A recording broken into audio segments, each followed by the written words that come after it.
Hello ladies and gentlemen, and welcome back to my first actual video in a while. I've been streaming most everything else. This, as you can see, is Star Trek Online. It is an addition to the what to do after the tutorial video that I did a while ago. Because at that point the game did not have the duty officer system, the admiralty system, the research and development. I think it did have the reputation system, but I'm going to go over that again anyway.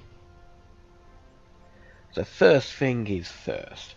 As you progress through the game, you will unlock first the duty officer system. And what that is, it's a kind of way for you to make use of your crew on your ship. You have lots of different commendations. They'll come into play a little bit later in this. You have your roster. You have tactical, security, engineering, operative, science, medical, civilian, colonist, and prisoner. As you do certain assignments, you will gain colonists or prisoners. With prisoners, you can go to Earth Space Dock, talk to a person who I will show you a little bit later, and do a mission to hand over the prisoners. And of course, within almost everything in the game, there is quality of the different ones.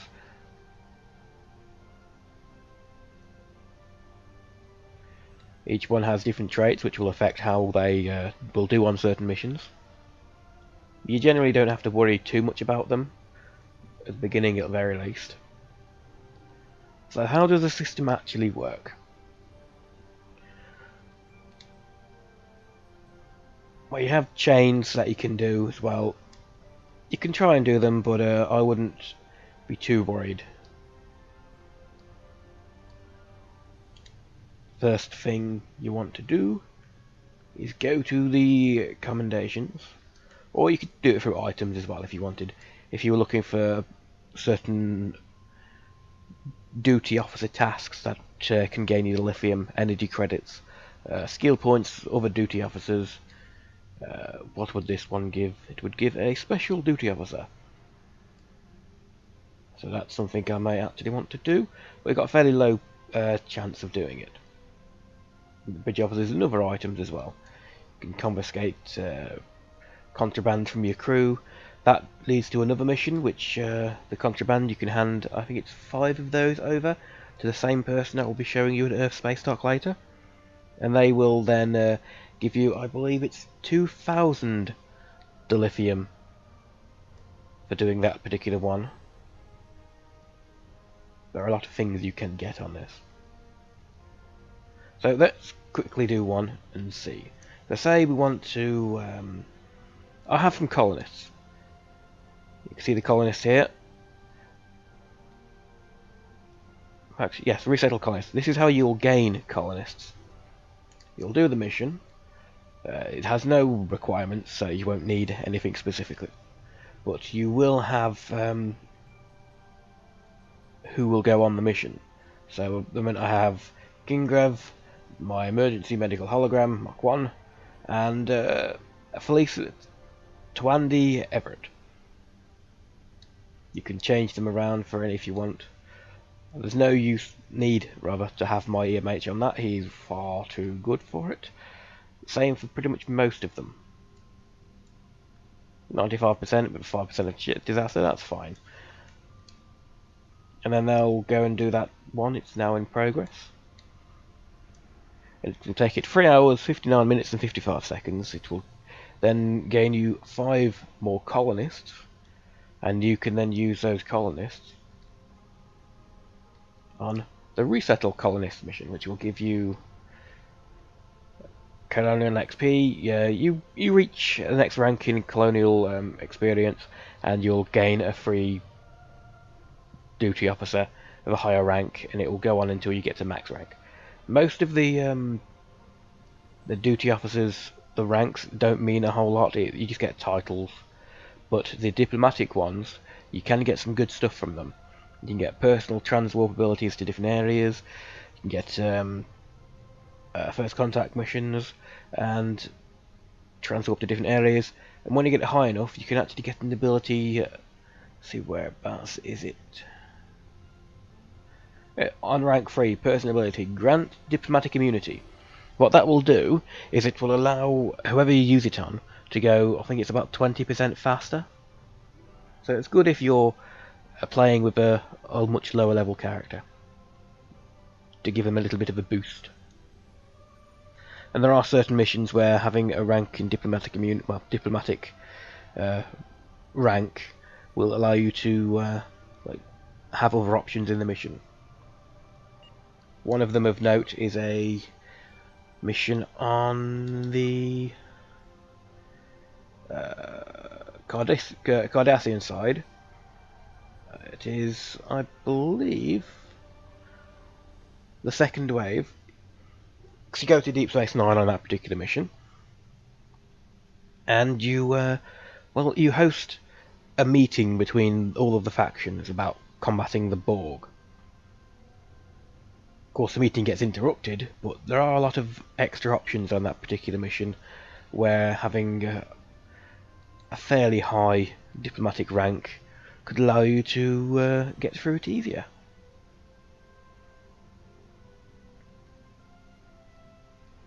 Now, you've seen how these work.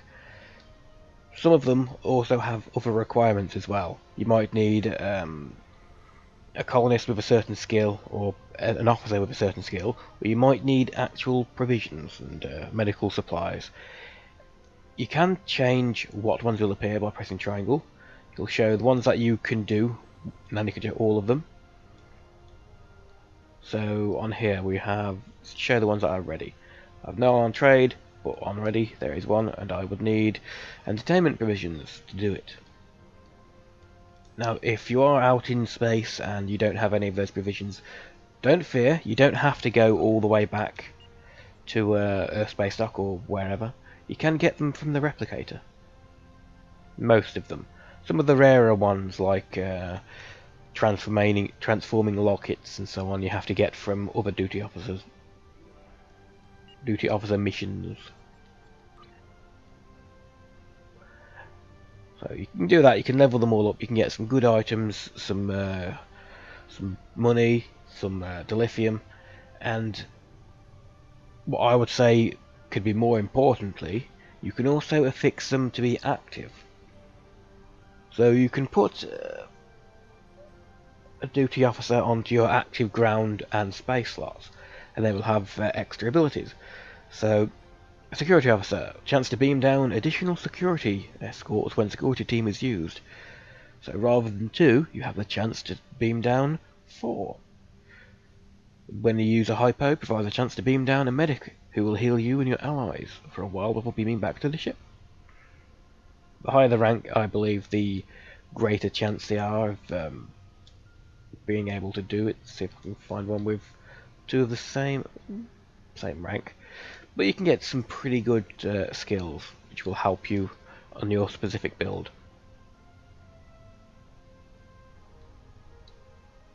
The tactical ones, what ones do I have? 50% chance to recharge time of any subsystem targeting.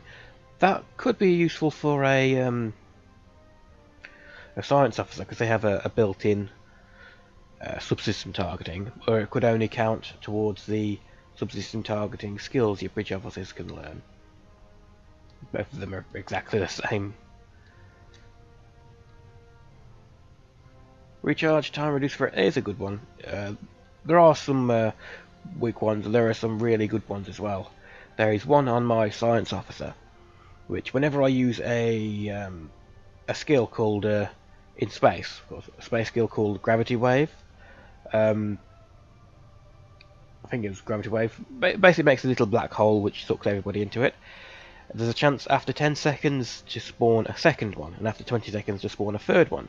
So it's a very useful skill to have, and I believe they are cumulative, so you have 4 of them, it increases the chance to do it. That's a quick rundown of the duty officer system. You have a limited amount of duty officers you can have with you at any one time. So, we'll be on the roster. Yeah, you can have up to 100. You can have them however you want. You can get duty officers from certain missions, from some assignments, but you can also get duty officers from both the exchange, they tend to be fairly expensive for new players, and from the C-store, but these are really expensive. Like, personally, I wouldn't bother getting any from the C-store. It's a bit too expensive just for duty officers. Not when what you will get will be, let's say, yeah, 4 common, 2 uncommon, 1 rare, and a bonus item.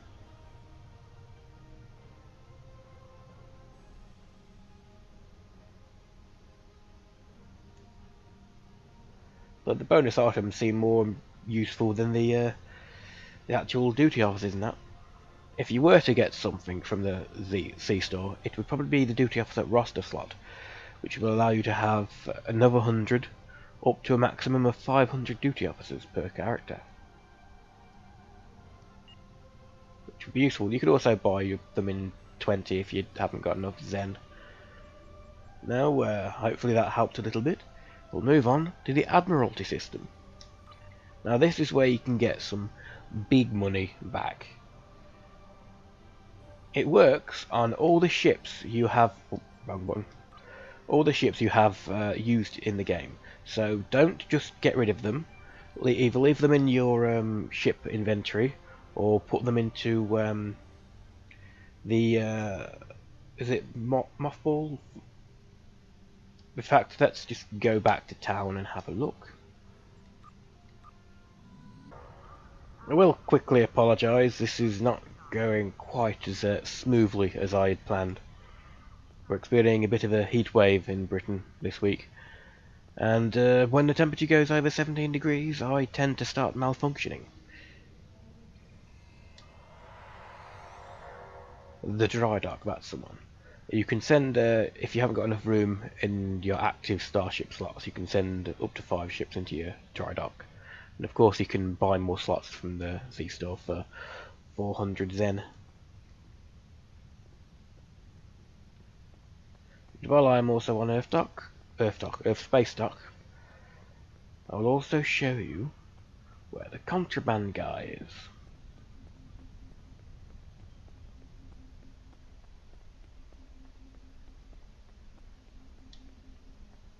Here's this guy down here. Or lady down here. He was a man at one point. You can turn over contraband, you can transfer prisoners, and you can deliver a defeated changeling to Starfleet as well. All of them gain you Zen. Sorry, dilithium, not Zen. I'd like to blame my scatterbrainedness on the heat, and while it has part to do with it, it's mostly because I'm always scatterbrained. Then, the Admiralty system. With all the items, all the ships rather, shuttles as well, that you can you have collected in the game will appear here, and you can then use them to do, well, missions very similar to the bridge officer system. You will have missions for the different factions, and you will earn points. Let's have a look. You can earn. View the rules. You can earn experience points, quite a lot of them. You can earn campaign XP and extra things as well. Like I didn't actually mean to skip that. Yes, I keep pressing triangle to go back for some reason. I think I've been playing a game where that is a thing. But you can also have other things as well. There we go. Can't actually see that because it's not on the list. This one. You can have energy credits and more energy credits. You can have dilithium. You can have R&D packages. And on these you can earn quite a lot of experience, and it's quite good. And you have tour of duty missions. When you complete all 10 of these, you'll gain what it says, like 2 specialized points on that. You can have specialization points automatically convert to dilithium ore when at the current cap. I see. You can get dilithium ore on that. You can get 4 Romulan Republic Universal tech upgrades and more dilithium ore. The good ways to get experience, items, mainly for research and development and of dilithium. And another good thing to do as well. So let's quickly show how this works. So you'll have in the top left, you could see you have the mission we're doing, you have the results, the event rewards as well. I'm not sure if you'll get the event rewards just for completing it or if you need to have a critical success, but I've had a mixed bag. I've had ones where I've had low critical chance but got the event rewards. I've had the ones with high critical chance and not got the event rewards, so who knows. You could get them anyway, which I think is the way it works. Because the event on this is a pirate raiding party, so you need plus 10 tactical to what the mission requirement was, plus 5 critical rating is given, and a small energy credit package for defeating them. There are some really nasty ones as well. Let's see if I've got one on this character. No, I doesn't seem to be it. Oh well, these are a couple of the nasty ones. Plus 50 tac, but you get plus 50 critical rating, plus 30 engineering critical rating. I had one where there was plus 120 to all 3 stats, so yeah, I wasn't going to do that one, so I skipped it. So how it works, you'll choose between 3 ships. Each ship has usually different bonuses. You can have ones that say the shuttle plus 10 stats to all ships that are not small ships. So if you find yourself with 70% success chance and you've got no other big ships, or you don't want to use any of your big ships, you could probably throw that on. So you could put on, say, a light cruiser, a enduring light escort, and then you could throw on this and it'll increase it. And away you go. You can save your bigger ships for the bigger, harder missions. You can also get as rewards one-use ships, which are usually quite powerful. But like I say, the one-use, say you might save them for the big ones. These sort of ships also appear and can be used on these. So even if it's a ship you're not going to use yourself, it might be useful claiming it from the Z-Store if you've already bought it for another character, and adding it to your Admiralty roster. The bigger, more powerful the ship is, the longer it takes to for it to be repaired. Because once it comes back, or the mission is over, then it needs repairing. Certain small ships can reduce the maintenance on any ship as well, so you might want to send those out on the mission. So at the moment I have my advanced escort is out on a mission, or it came back from a mission, was a little bit damaged and needed to be repaired. Or maintained, say repaired. It's just to cool down so they can be used again. And here's one which has a package of scavenge R&D materials, which is quite good. You can get like fairly hard to get purple R&D materials out of those. So let's see if we can do this one without using... Nope, not with the ones I have, I don't think. I could use one of them, but I'm not going to. I'll just wait until they've returned and use my couple of maybe big ships, my big engineering ones. That's basically the Admiralty system in a nutshell. Pretty simple, easy to understand.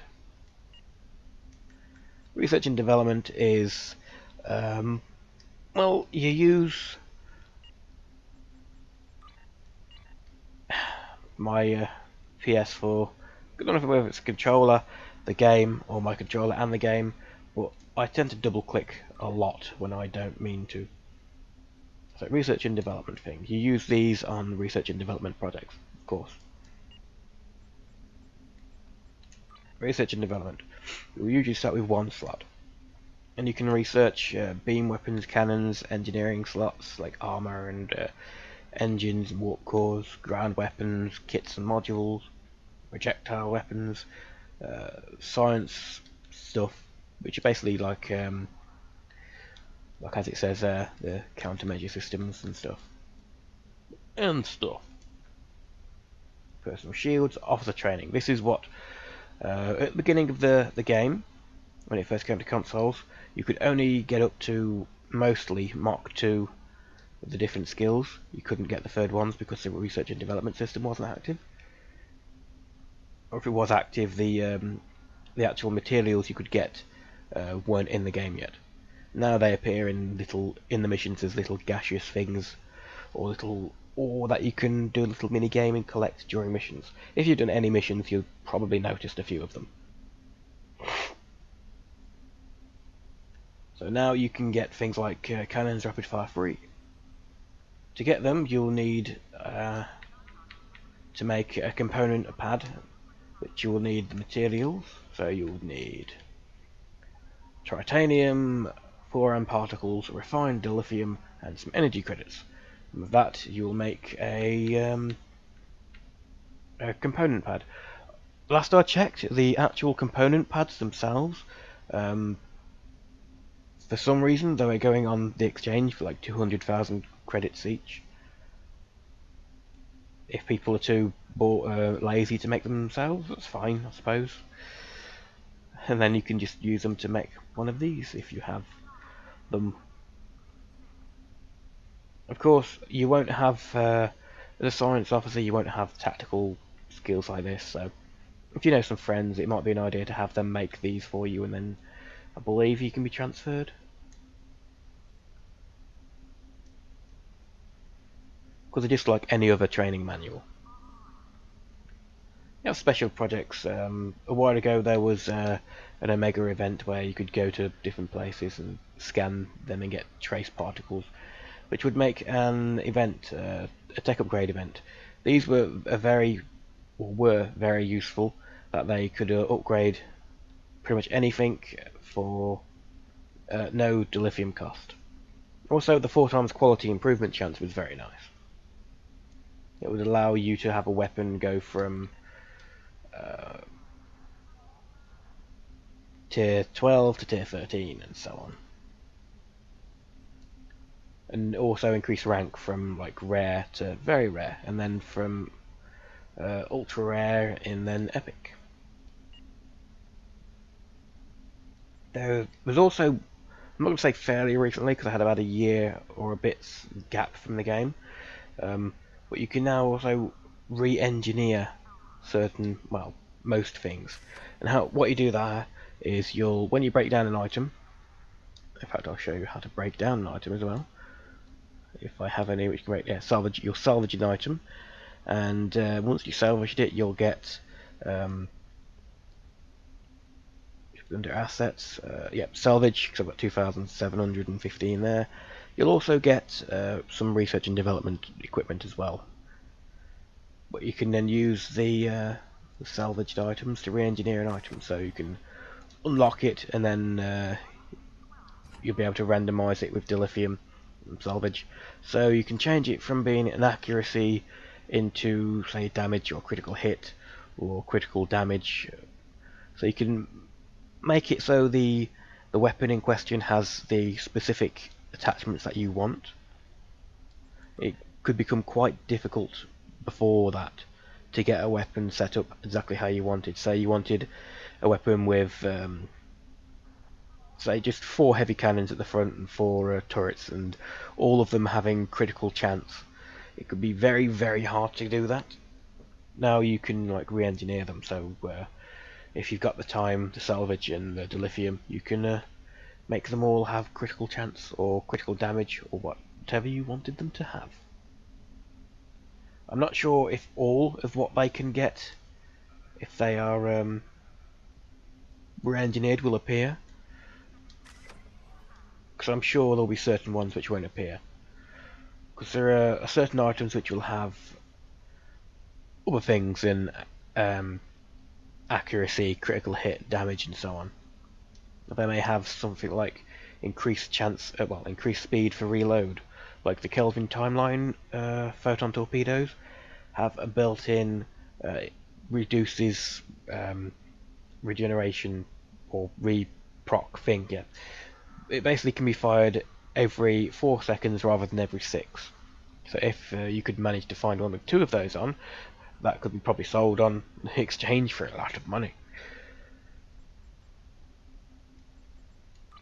Now, you can't just have enough skill to use it and then immediately make, say, a personal shield, Mark, say, 7. You would also need components, and you can make the components in here as well. And these cost the research and development materials as well. You can have catalysts to increase skill rating or how fast it can be done, and also increase the chance for a critical.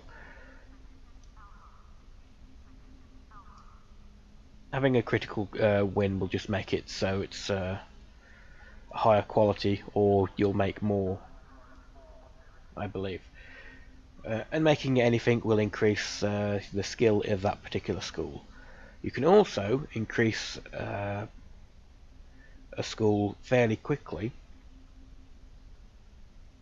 by doing the research project shield technology. So say you're making components, you'll make for each component that you'll make, it'll take 10 seconds and you'll get free shield XP. You could make it up to 10 and then you get 15 and so on and so forth. I'm sure if I had more points I could make more than 5, or maybe 5 is the limit. It might be 5 is the limit at each time. It doesn't increase, well, it doesn't take all that long. I wonder if actual shields, yeah, the actual stuff takes longer. The higher quality, the more longer it will take and the more items needed, but also the more XP you'll get from it. Of course, you can't immediately, as soon as you start, go straight in and make a covariant space shield Mach 11, because you just won't have the skill for it. You probably could make it, but you wouldn't have a chance of getting much more than a common.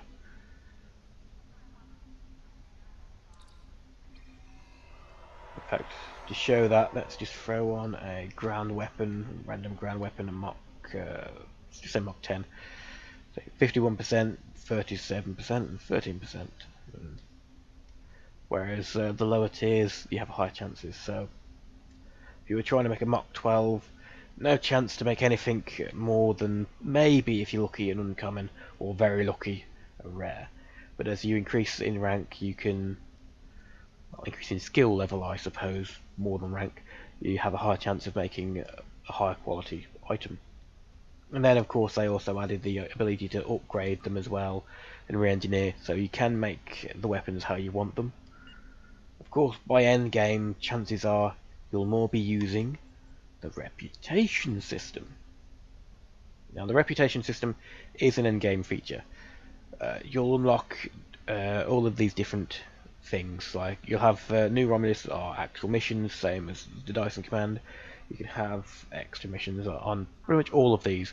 You can gain points from doing certain missions, say in the new Romulus or the Solanae, I think that's how it's pronounced, the Dyson Sphere, the Delta Quadrant. Some of them don't actually appear on here, so as far as I know, I haven't completed all of them yet. You may have to do the P/E queues instead. You can get like choice of choice of marks rather.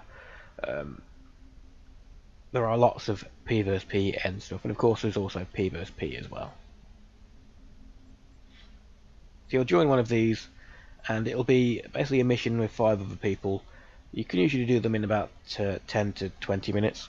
They usually have a cooldown of about half an hour as well, but you'll get your choice of marks or a specific set of marks. And then once you've got the marks, you'll go to the reputation. 2 ways to get into that. You can either go to skills and reputation or endgame and reputation.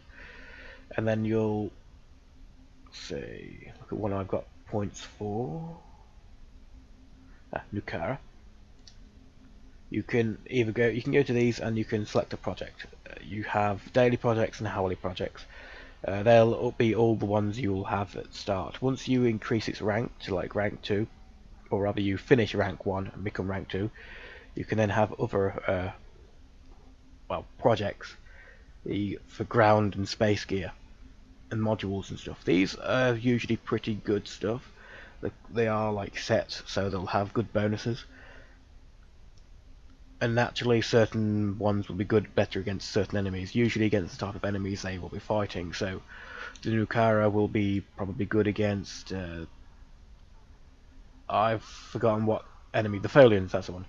I'll be good against Folian type enemies. You'll either do more damage to them and take less damage, or you'll have bonuses to the kind of things that they will do, like holds and so on and so forth.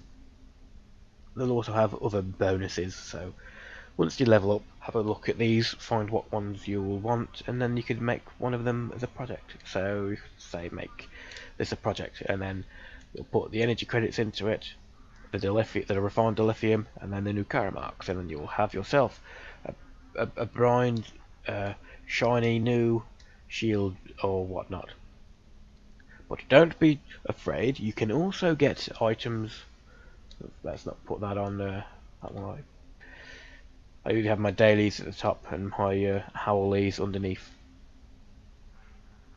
You can also get these. So you'll complete a mission and you'll get a Strike Force Requisition Equipment Pack. What you get out of these, I believe, has a higher chance of being higher tier or more powerful versions the further across you go, like the higher the tier. So it could just change what you can gain from them. But when you reach level 50, you have, of course, the rewards you can get from certain missions, like those from the higher tier missions, and then you also have item drops, of course, and then you have the things you get from the reputation marks. So you could use these, and you could get equipment. Oh, I got 2 armored environmental suits from the Nukara ones.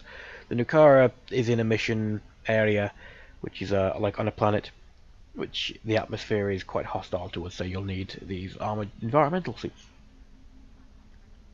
I think my people have got them equipped.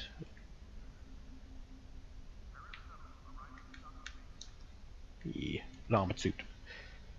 You can also get other things as well from the different reputations. So you could have, I think the temporal defense initiative. I gained temporal refractive or whatnot. You can get lots of different things with different powers. So I have a refracting Tetragon dual heavy cannon. I can't remember which one it was exactly I got it from, but it has not just the plain Tetragon's ability to strip shields, but also the ability to damage enemies near them. And there are also ones, rather than reflecting, ones which increase the percentage of, well, the chance to strip shields from all of them from 2.5% to 5, and there are lots of different ones, like fluoride infused quantum torpedo launcher, which has a dot damage as well, and decreased enemy debuffs. There are lots of different stuff you can do, so you go through the reputation systems, get it up to at least level 1, or see what items drop from it, and find out what ones you will like specifically. I'm still making my builds at the moment, so I don't know what I'll be going for just yet. I do know my science officer that I've been let's playing through the missions is going to be a healer, or that was the original plan. Because towards endgame, when I start doing the PvS and the missions and stuff, I was also going to be playing with the Raging Bearded Moon, and now he's a tactical officer in an escort doing DPS, and I was going to heal him. And then, of course, we found out how bad the healing is on consoles, because of half of the options that you would have don't exist in the console version. Because under this menu you would also have things like target an enemy that is threatening you, you can turn that to off, or target an enemy which does damage to you, you can turn that off, and things like heal the targeted enemy's target if you are aiming at them and select heal. That's like turned off in console mode. So basically you're trying to heal a friend. You zoom onto them, you click on them, you'll target them, and you go to press your heal button, or whether you have to bring up the menu and then like press the heal like that. It takes a little time. By the time you press that, you'll have auto-locked back onto a random enemy, which is like threatening you or something. So rather than healing your friend, you will watch him blow up as you heal yourself, which sucks.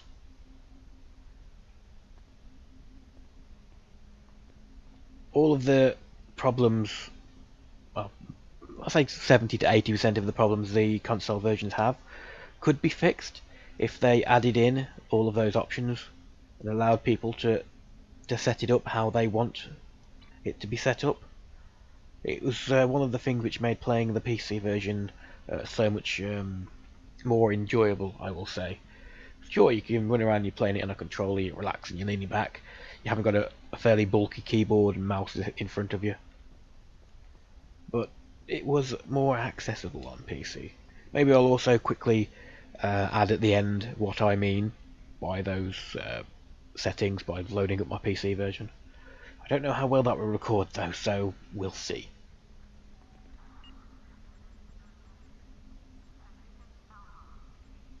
I actually think that's nearly everything.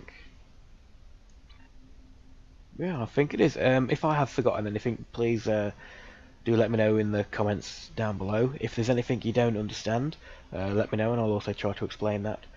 And I'll see you in the next video, or in the streams I'm doing. Thank you, and good night. So hot. I'm sweating like a pig. See you next time, guys.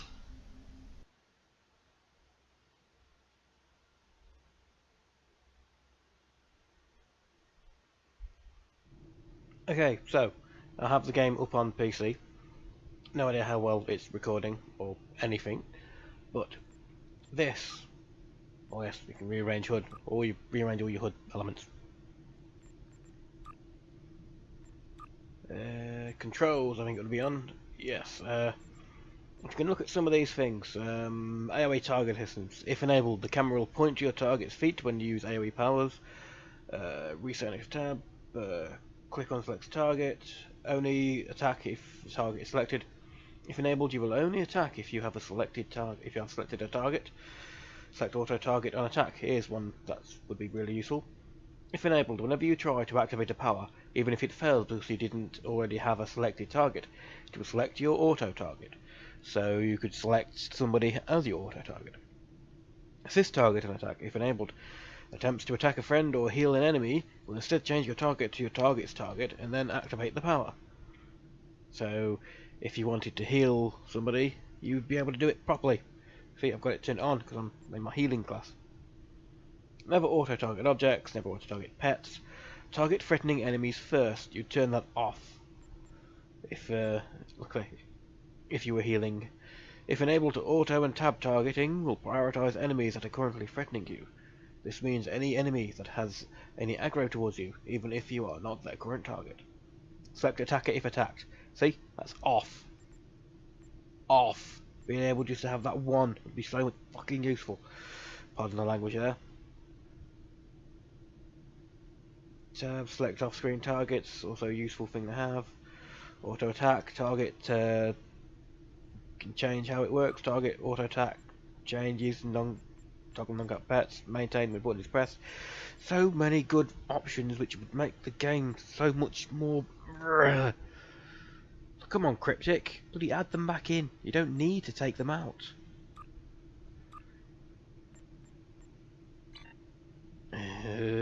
So slow, it doesn't run very well. And it looks like absolute pants at 720p. Anyway, yep, this is basically what I meant. If you could add them back in, then it'd be great. And oh yes, I forgot that point defense system. A very nice system. In fact, I'd love it if they just add all this stuff in and let you use a mouse and keyboard on PS4. Let's have this system. But then we can rearrange all the HUDs how we want it, all the elements. We can have it some target and everything. Then we could tab target enemies, which is so much simpler. You just press tab and you've targeted an enemy, and you won't unlock. You can run around until you click off like that, and you'll be done. It's good. It's all fine. Yeah, but no. You'd also be able to change this and change the different settings you want real quick. You can also change them to free, so you can decide what power you want on them. But I think mine are currently locked. You'll be able to change what power's in what, and then you'll be able to save it so it'll be on a specific one.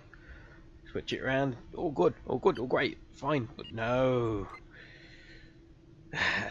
Yeah, if you haven't figured out, slightly annoyed with their laziness. Anyway, thanks for watching, I hope you've enjoyed, and I'll see you next time. Bye guys.